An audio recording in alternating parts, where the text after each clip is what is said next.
This is an intermediate English listening practice. It comes from Book 2 of the Intermediate English Comprehension series, which has over 3,000 positive reviews on Amazon.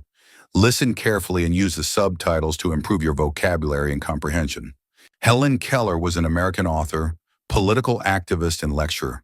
She was the first deaf-blind person to gain a university degree in the United States. Her courage, bravery, intelligence, and achievements make her one of the most inspirational people in history.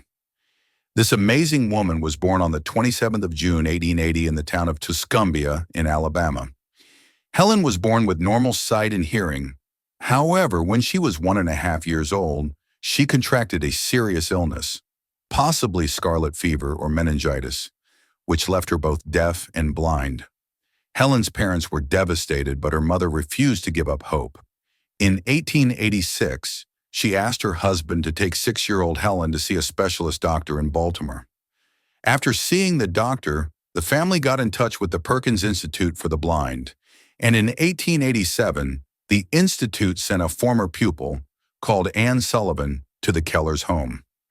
Anne, who was partially blind, lived with the Keller family, and her job was to teach Helen to communicate. Using her finger, Anne's first lesson was to trace letters onto Helen's hand. At first, Helen became frustrated and angry.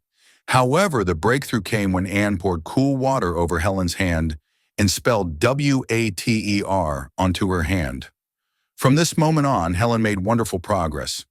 In May 1888, Helen attended the Perkins Institute for the Blind, and in 1894, Helen and Anne moved to New York to attend the Wright-Humason School for the Deaf.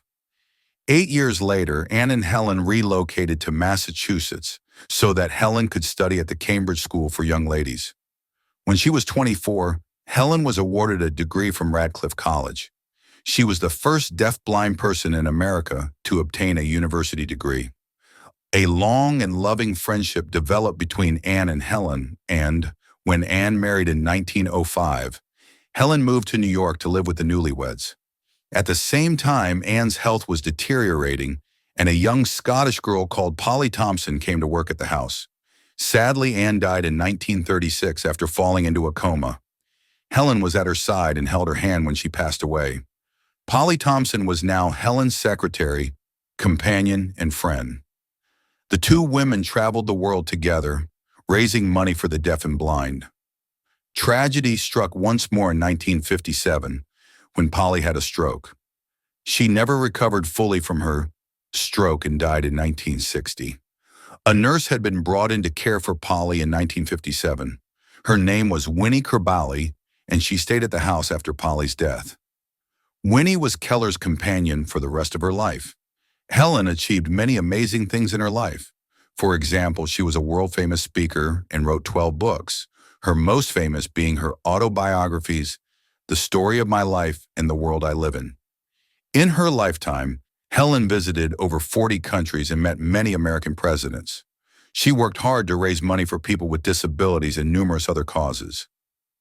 Helen had many strong views.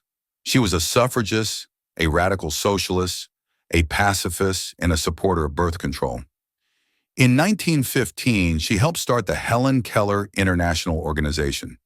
This organization carries out research into vision, health, and nutrition.